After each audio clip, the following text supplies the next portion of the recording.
Hello and welcome to this little Spalluccipedia video. A little dive into the world of my fictional investigator paranormal Sam Spallucci. But first, before I go any further, please give me a quick like, and if you feel like it, give me a quick subscribe. It always makes me feel like, somebody's actually watching these things. That makes me happy. So today I want to have a little chat about angels. These are specifically angels, obviously, in Sam's world. Drawing on my own background, they're very much from like the Judeo-Christian sort of influence. We always think of like angels as like the beings with big flappy wings, big white wings, or even black wings if they're so nasty angels. Normally something with wings.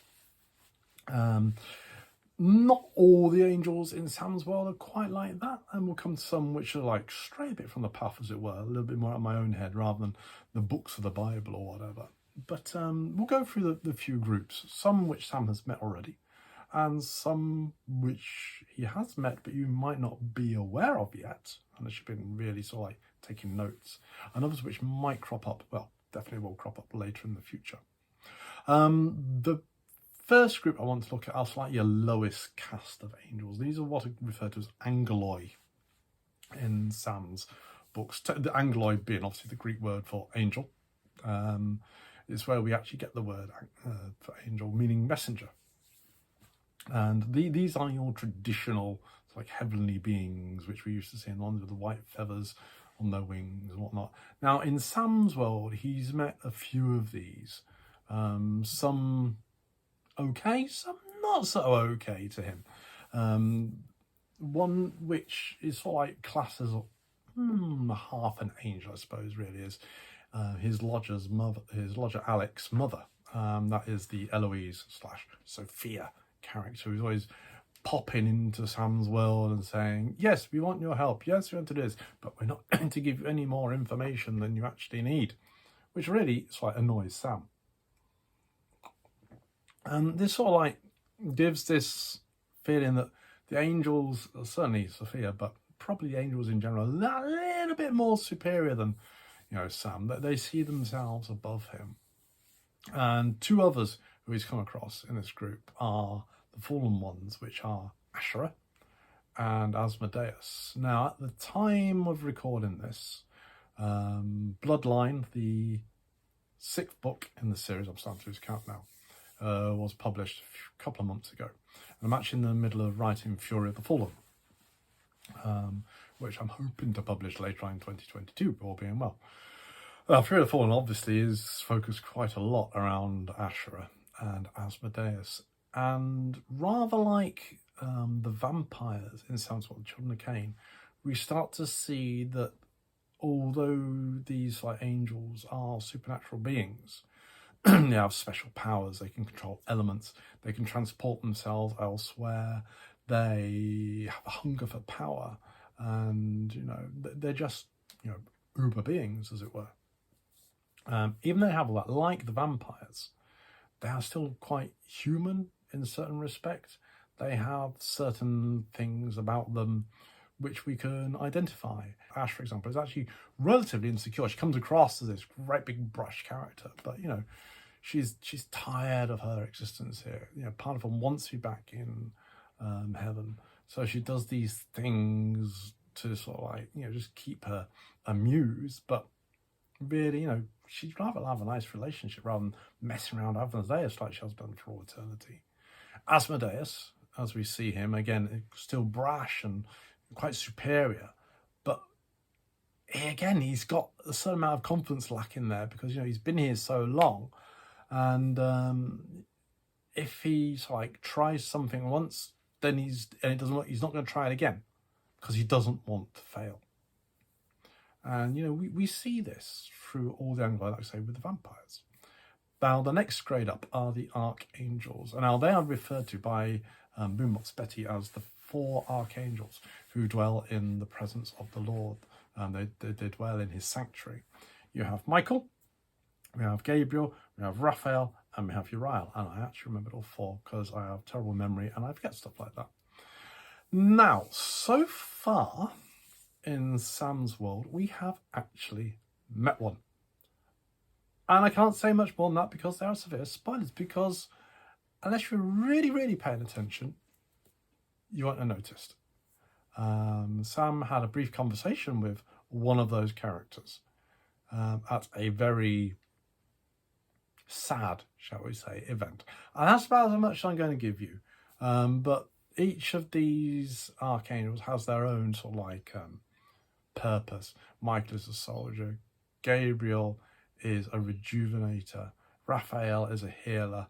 And Uriel is to do with music and voice, things like that. Just like, say, as Betty said in Shadows Lancaster. Now, this brings us on to like the next group, which are the Dominions, which I love. I love the Dominions. When I first wrote Fallen Angel, I didn't really use them much. I sort of acknowledged they were there, and basically these little fairy type angels who nobody knew much about. That's basically, we find out in Sam's World that's because they're not in heaven.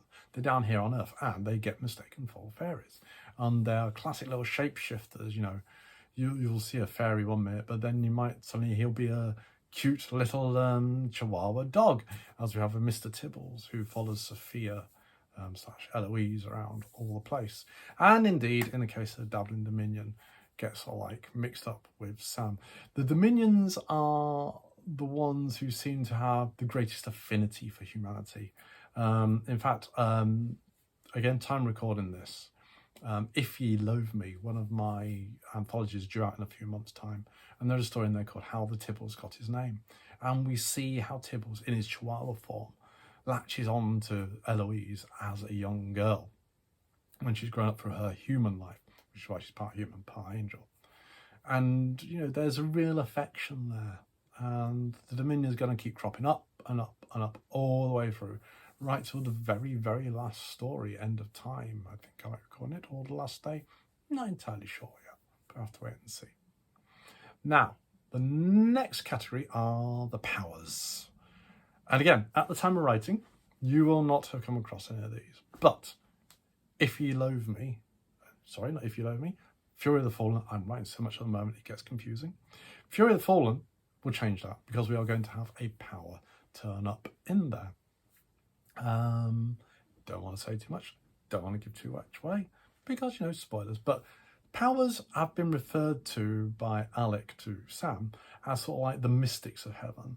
They keep themselves away from everybody else, but people know they're there, and they have their own sort of like section of heaven where they roam around. It's like little balls of energy. And in Fury of the Fallen, Sam comes across one of these, and it sort of helps out when he's sort of like taking on Asher and Asmodeus. But as is always the case for supernatural beings, there's normally a price, and they're not normally going to give too much away. The next category, the penultimate category, are thrones. Now, quite often in sort of like, you know, high church hymns, we have sort of like references to thrones as being the things which the angels which God sits upon, and that is exactly the same in this universe. But whereas the thrones are sort of like your Wesleyan hymns and all that sort of thing, great big majestic angels, Alec actually refers to them as being the rather like cute little Furbies, these little creatures with little wings and eyes, sort of oohing and ahhing all over the place. Actually annoying the archangels when like, they're trying to make a point to God in the presence of like, ooh. Yeah, and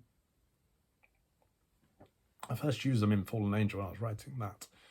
Don't go looking for it just yet, unless this is like 10 years in the future, because it's not been published yet. And I had a lot of fun with that. But then come the day of convergence, when heaven and earth are supposed to join together, as opposed to divergence, which is what Canor wants. The thrones actually transform, and they become these majestic creatures, which like supposedly wrote about. So I thought it was rather nice, sort of like use one thing, then lead into the other. Which leaves us with just the final type of angel in Sam's world, the Seraph. And I say the Seraph because in this one there is only one. Mr. Six-Winged, looks cool in dark shades and black denim himself, Lucifer. Yes, possibly the most famous angel of all. Sorry, Gabriel, I know you think you're probably, you know, more famous, you know, virgin birth and all that, and announcing it, but no, sorry, everybody's interested in Lucifer. Again, so many spoilers, but very briefly, to recap what Sam's already been told. Lucifer got annoyed. Lucifer, for whatever reason, left heaven and is now somewhere else. It's never been specifically said. Sam knows that Lucifer has interfered in the human timeline. And what's more, he knows, certainly by the time we get to Fury of the Fallen, that Alec has been involved with Lucifer for whatever reason. He's seen evidence that Lucifer and Alec were together at All Saints by his, the font, Knaves are not our responsibility font, Victorian England. He finds out from Asmodeus that Lucifer and Alec were together at the Temple of Solomon. So we know that Lucifer is powerful. We've seen this in Troubled Souls, when he takes on a whole army of constructs himself and wins. So we know he is powerful, but we also know that he is manipulating humanity in the background. And also, if you've been paying attention with the stories, you should know that he's probably not too far away from Sam, right at every given moment. And I'm going to leave that there because I don't want to spoil anything else. So, I hope you like that. It was a little bit of a ramble, but there's so much to cover. I'll probably go over some of the groups of angels individually, especially Lucifer. There's so much to talk about. So please, little like, click on the subscribe. If you want any more details, it's aschambers.co.uk. I'll see you again soon.